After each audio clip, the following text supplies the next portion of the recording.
Today we're back at the first century community of Magdala, and this was a thriving community with commerce and so much more.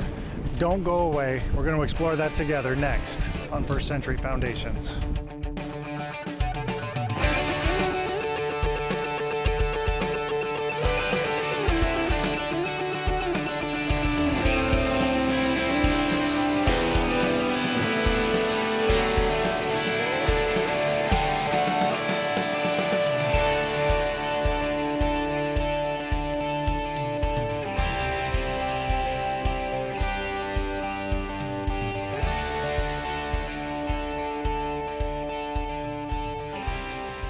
Last week we had an amazing time visiting the synagogue here at Magdala. Well, today we're back in this same first century community, and you know, we mentioned last week, this is very likely a place where Jesus was when he walked this earth. Today we're going to explore the community itself. We're going to look at the business, at the commerce, at how the community functioned from day to day.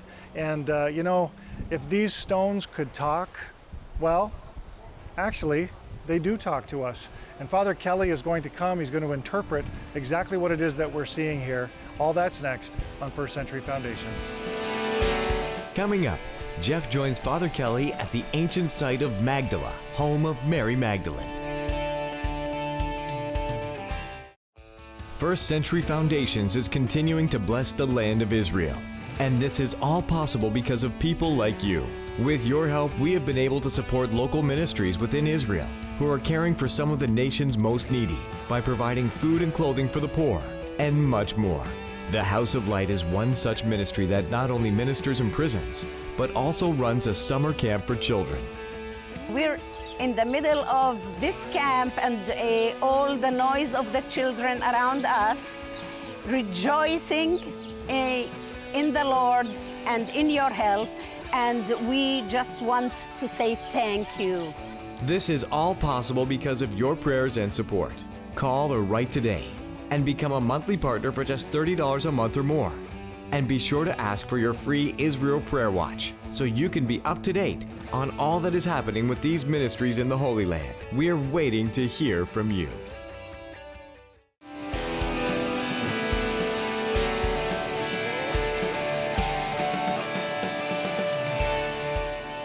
Last week, Father Kelly from the Magdala excavation showed me the ruins of the ancient synagogue and the fascinating Magdala stone.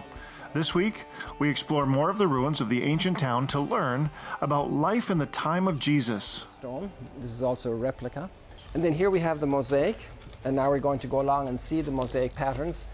From the center onwards, it's easier to understand the design. It's a little clearer. All right. So here we're going to stop to see the rosette. Now the interesting thing was this used to be open. If we look on the outside, you see the pottery. Oh, yes. So everything above the pottery we added. So that's reconstruction. Exactly, but we found up to the pottery. And actually here the ground was up to this height. We hadn't excavated this area yet. Okay. And you walked straight in onto these stones. And there was even a doubt if this was an entrance area at that point. And the walls go much deeper actually. We have this filled in for the visitors to come around. Right. And the first expert on mosaics who came in here, he said, some words I won't repeat, and he said he was just amazed. In fact, on the phone earlier, he had said to the archaeologist here, he said, stop talking about a first century synagogue. You don't have mosaics in a first century synagogue. So he was convinced. And when he came here then, he let out some words to express his incredible shock. And you know, that's what happens. Academics have theories and understandings, and sometimes they have to give way to facts that are emerged, that become clear. Yeah. And so here we have a mosaic with 3 colors. You can see the ochre in the center of the hob, in the center of the wheel. Yes. The circle. You have dark and clear stones. So you have alternating pairs of sections, dark and clear. Right. And then you have the lambdas in the corner. The northwestern one is damaged. And that's exactly how we found it. This has not yet been restored. Oh, wow. So one day a sponsor will come and we will restore it. and just a little bit of maintenance work so it doesn't disintegrate further. And so then we have an extraordinary discovery. This is the third of its kind ever found in the country. So the oldest one is in Masada in the Western Palace, and it's much more ornate, colourful, but has the same geometric pattern. Right. And the second one is in the high priestly houses in the old city of Jerusalem, and this is the third one in poor little Galilee. Now, Jeff, do you want to know where the fourth one was discovered? I do. Where was the fourth one discovered? One football field or one hockey arena away from here, right across the street under that roof over there. Oh my goodness. And we'll go by there later. You've got 2 out Of the four first here. century rosettes in mosaic in the country. Wow. In poor little Galilee. In poor little Galilee. That's amazing. This is incredible, extraordinary. Jeff, why don't you take a stroll down this first century street here? Right down here. Yeah. Okay. Look at the difference between that street and the rooms down along here to the west. It's very well built for heavy traffic. I wonder why that is. Keep walking, Jeff. A lot of traffic Keep here. walking. Step over that little wall there Okay. and go down those steps. Watch out for the scorpions and the snakes. You're not making me very confident about this. Keep going down, Jeff.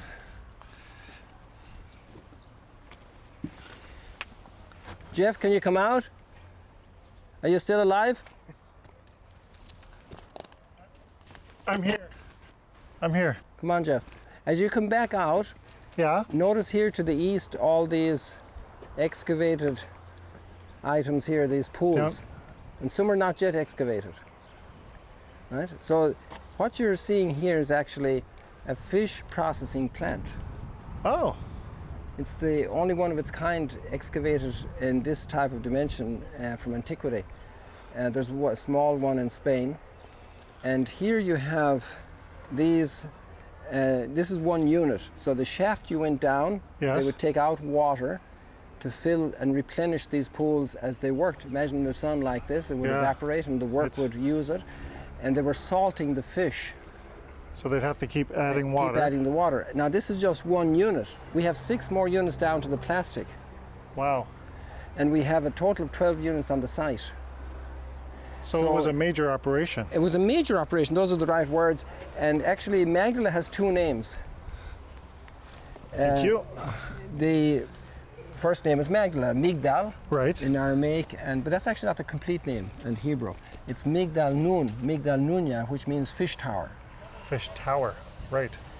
And you know, if you've heard of Detroit, and I've heard of Detroit. It has another name, Motown. Motor City, Motown. Yeah.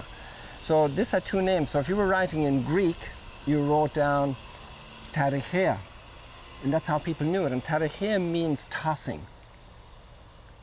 So like tossing a salad, tossing flour, Okay. tossing hay. I was raised on a farm. Ah. So tossing the fish for salting it for export. Flavius Josephus tells us that fish from Magdala was sold in Rome. That's like you guys in Toronto having the immense privilege of eating Irish salmon. Okay. Very So, good. And that would be much easier because the temperatures up there in the north are much cooler. Imagine here in the Mediterranean sending it from here, from the Sea of Galilee to Rome. All the way to Rome. Yeah. So just put all these things together. We have the lake, we found the port, first century. Right. We have this huge fish processing plant, and we have the port of Caesarea Maritima. We're 2 or 3 days away by mule, Okay. passing Over on the Megiddo, Mediterranean going out the coast. Arden Valley to Caesarea. Yeah. And then you put your fish on the boat and it's on to Rome. So let's think about this for a moment. Think about what we've just talked here. The lake, the port, the fish processing plant, the major port in the Mediterranean sending the fish to Rome. So this is an economic lifeline. It's all Right. intertwined. Here, hundreds of families would make their living. And the 2 names of Magdala come from the fish industry. In Detroit, it's just one, Motown. Yeah. Detroit is the straits there at Lake St. Clair, right? Yep. So you have this extraordinary historical fact of the names of Magdala being verified by this archaeological discovery. Right. You have Flavius Josephus talking about sending the fish to Rome. Right. You know Jesus is with fishermen. And you have, this has to be a Mecca for Jewish fishers on the Sea of Galilee for their export to Rome. They're all Exactly. focused on Magdala. They bring their fish here. Yeah. Flavius Josephus also talks about 240 boats involved in the battle with the Romans in 67. So there's a very big port. Yeah. So the fishermen are focused here.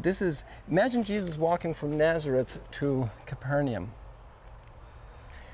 And Magdala is here, the last gas station before Capernaum. They can come in and get a kosher bacon cheeseburger. And Kosher bacon cheeseburger, that's good. but the first town he meets and encounters of significance from Nazareth going to Capernaum is Magdala. Right. And then if he's tired and if his mom is along with him or some other people that have a problem walking with their back, then get on a boat here in Magdala and sail across to Capernaum and Bethsaida. Wow. So it just fits the story of how many stories growing to Yeah. the other side. We know that Jesus' public ministry concentrated mainly here.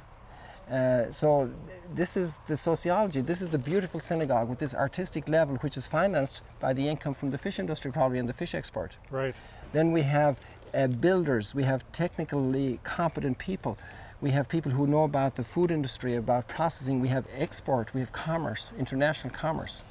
We're living in the backwater of the largest port of the Mediterranean, Caesarea Maritima, built by Herod the Great. Yes. We have the most beautiful mikvah and the ritual purification baths. Yes. So we're talking about an incredible town. And this town has stature, this town has, it's an industrious people, go-getter people, hard-working people, with all the same problems every family has and every community has. It's an incredible Can thing, you and imagine the whole one day- picture is here. The Can you whole imagine picture. Jesus coming here one day to the synagogue and there's this elderly lady, like we have a story like this in the gospel, and she's in bad shape and she's healed. Another day goes by, another day goes by, another day goes by, and word comes that Jesus is going to be here in the area up here in the hills the next evening or two. And there's a guy here fishing, working the fish, and that was his mother. And he calls his son over and he says, "Here, come over, Michael. Just run home first and get some bread from your mother. And come here and we'll put some fish here in this basket and we'll go up, because we can't miss Jesus. And I think Grandma's going to be able to come with us. She's able to walk now." Wow. So sometimes we read the gospel as separate, disconnected incidents. Yeah. But the community grew through the families and the community. It was a network. It was the normal social reality of how today the gospel also spreads in our world. Amazing. Amazing. The boy with the loaves and fishes.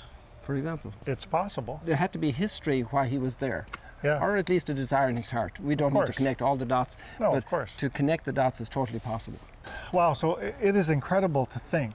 You know, you mentioned that little vignette of a dad and a son, bread and fish.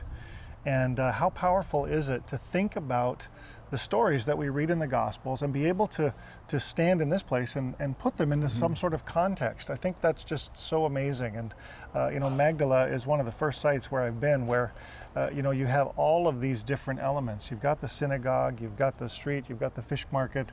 It's amazing to think about a whole community where we can actually contextualize some of what we read in Scripture. And the whole world is coming here. We're standing on 21st century gravel on a first century street. But this year alone, and we're at the end of May, 1st or 2nd of June, we've had 58,132 people come through. Over Well, 58,000. until 2 days ago. Wow.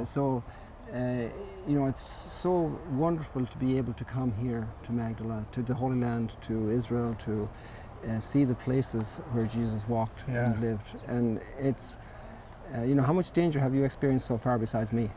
Well, just the scorpions and the snakes in the hole there, but otherwise, and you've been fairly tame, so I think it's been good. Hey, what can we tell you?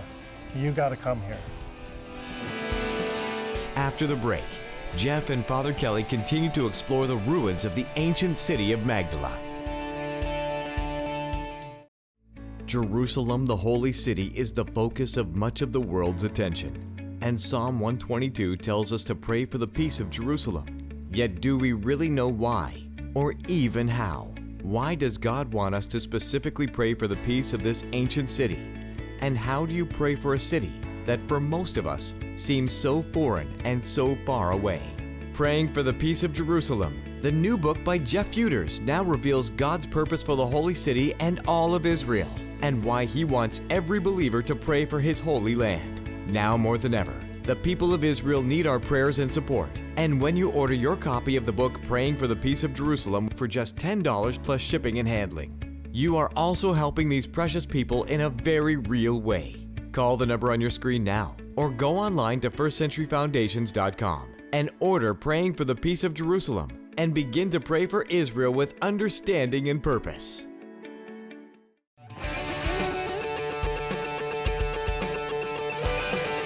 All right, so what are we going to see down here?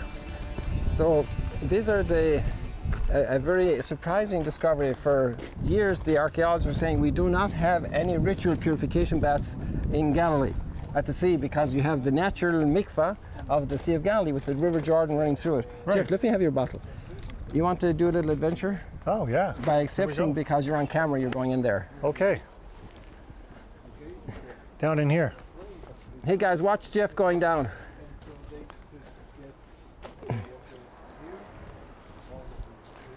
There you go. Here I go. How many steps can you count, Jeff? 1, 2. I get 8 steps. Yeah, well, if you're counting the first level, then. Including the top one, yes. Yeah. So then you say 7 steps. So 7. Really. Yeah.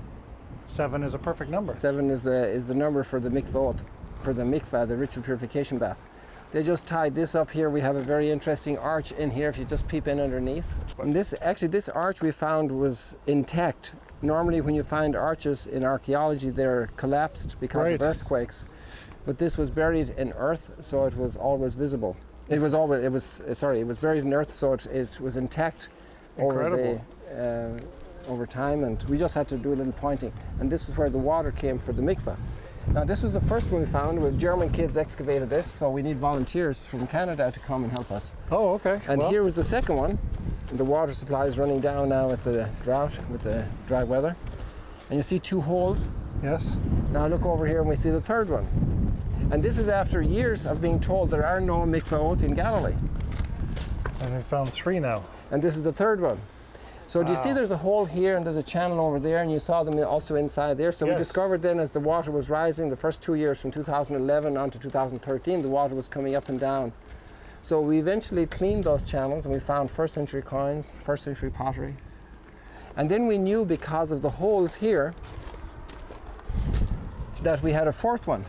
And then 2 summers ago, exactly 2 years ago, we excavated the 4th one. So 4 mikvahot. Exactly. And 2 on each side of this 1st century street, with a drain underneath it, and a drain to the right outside this street. Yes. And a hydraulic engineering system that's incredible. It's just amazing. That is incredible technology. And you said the water fills these naturally. Yes, it comes from the mountain. So if it's a spring, it's not finally cleared, but these are the best built with ashlars, these cut stones, the best conserved and the best water supplied. And the next ones like these are found in Germany and in France in the Middle Ages, in Jewish communities, in Grenoble and in Speyer. Wow. So this is just in itself an extraordinary discovery. With all the academic pronouncements that there weren't any mikvahot in the Sea of Galilee, and then to find the best ones in the country, made me think a little bit. This is a sideline, okay? Sideline comment. Sure. And I often ask the groups when they're standing here, I say, the next time, academics do a great favor for us. They spend so much time studying, researching, and they thread a lot of thoughts and reality and help us to understand reality in many different fields, all the different fields of study. Of course. But sometimes, like in other areas, the human being oversteps limits. And that can also be a syndrome of academics. And sometimes you'll have somebody on television with the right kind of graying beard and the right kind of glasses and the right titles after his name. Hey, wait a minute. And he will actually proclaim infallibly that such and such is the case, and it contradicts the gospel, it contradicts the teaching of our faith. Right.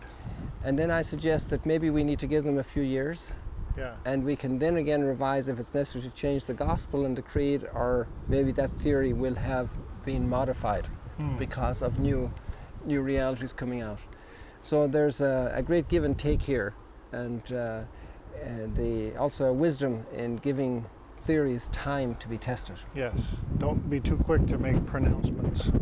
Or to consume them gullibly. But anyway, let's go on to the mikvah. So what's the significance of these mikvah oath? You know, it's amazing. We're looking right now into a mikvah here, and you see the steps 2, 4, 6, 7, and you see the water is so clear. And I can see the water's moving, actually. Yeah. So it's a recall to the significance. Why did the Jewish people put such importance on mikvah oath, in the plural of mikvah oath? They used them for many different purposes. There are even comments about the ritual of purification in the gospel. Yes. But a very significant one is, if you wanted to become Jewish, it was not enough to do the instruction, and even today. So let's say a Gentile becomes Jewish, and then if you're male you do circumcision, but that doesn't cut it. You have to go into the mikvah, yeah, and you go into the water and you come out. You go in naked and you come out and you're dressed in white. Yes. And your entire past is erased. And when you come out, you get a new name, Ben Avraham, a son of Abraham. Yes. And maybe something else, because 1,000 people can't be called Ben Avraham, right? Right. The same generation. Yeah. So, isn't that interesting when you read Paul in Romans about baptism? Yeah. No, it's totally reflection. It's not enough to have the words. We need also the ritual and the going through the water and baptism. Yeah. And how that belonging to God's people happens, this grace of belonging to God's people happens doing this also. Yeah. So it's an interesting reality to ponder, that we've gotten all this from the Jewish people. We didn't invent it. No, that's right. That's exactly right. It's been handed on from generation to generation, a living handing on. Yeah. A living tradition from generation to generation. It's really amazing. It really is amazing. It's awesome. How much more we have to ponder and grow and learn as we go day by day. That's true. That's very true. And we're all learning together, and I think that's one of the key reasons why we want to bring this kind of thing to you, because there are things that maybe you haven't considered. I know there's been things that we've talked about today that I haven't considered, and it really does bring the Gospels alive. It brings the tradition that we read about even in Jewish history and Jewish culture alive. And I think that that's so critical for us as we frame our ideas around what Christianity and our faith is all about. We need to be able to see this perspective. So come, see this perspective. And you can come with us, or you can come on your own. I know that if you show up here at Magdala, Father Kelly is going to treat you like royalty, and he's going to give you just a great experience. So you got to come here.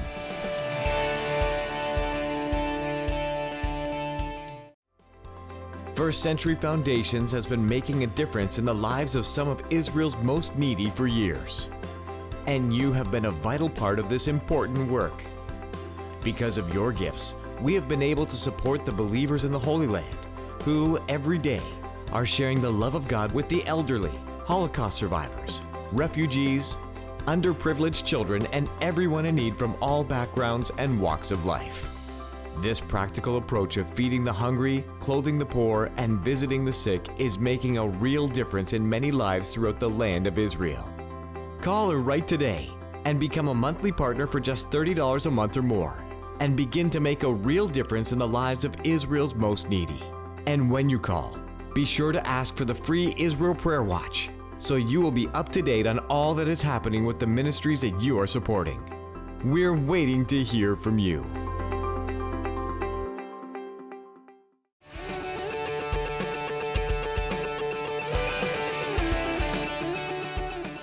What a great show we had today, learning about the community that existed here in the first century. I'm at the ancient site of Magdala, and we are on the shores of the beautiful Sea of Galilee. It's just gorgeous here. Man, I wish you could come, and maybe someday you will. But here's something that I was thinking about as we were talking about this community here today. Just to give you the framework, first of all, I'm standing in front of the ancient port that has been excavated here. This was where the boats would come in and dock, where the fishermen would come and bring their fish from a day's catch. And we know that, many of Jesus' disciples were fishermen. And so there's this great connection. And then we saw earlier how that above in the community, there is the commerce sort of section of town where the fish pools existed, and there was this incredible way that they salted the fish and shipped them off onto the route from here, between here to Capernaum to Nazareth, and then all the way out to Caesarea, where it would be loaded on ships and sent to Rome. And so this was a thriving community with lots of commerce, lots of business. But not only that, it was an observant community. It was a Jewish community where we also found those beautiful mikvah.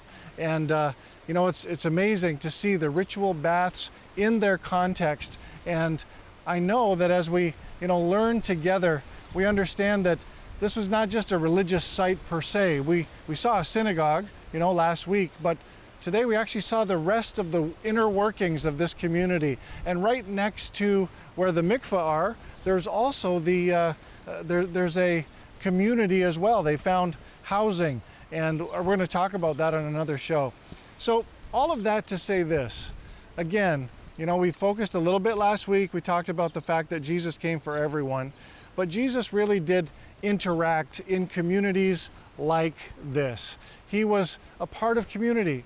Mary Magdalene, we know she was from here because that was the identifier placed by her name in the scriptures. It was common for them to do that in order to distinguish between, which Mary was which. And so she was definitely from here. She also definitely knew Jesus and was someone who not only participated in his ministry, but supported him as well. Perhaps she supported him out of, money that she made, sustenance that she had from the commerce in this very community here at Magdala. And so when you think about, Jesus and his interaction with people, he interacted with people just like you and me. And he did it in communities exactly like this one right here on the shores of the Sea of Galilee. So as you're reading your devotions this week, as you're reading the Bible, let me just encourage you, you'll never read your Bible the same once you've visited the land of Israel. And there's opportunity for you to do that. We want to just encourage you, like we do often on the show. Come be a part of a tour here with us. And thank you for standing with us in praying for the land of Israel as well. They need our prayers. We pray for the peace of Jerusalem. We pray for the many ministries that are doing great work here in this land. And we want you to continue to stand with us. Thank you for doing that. God bless you. We'll see you next time on First Century Foundations.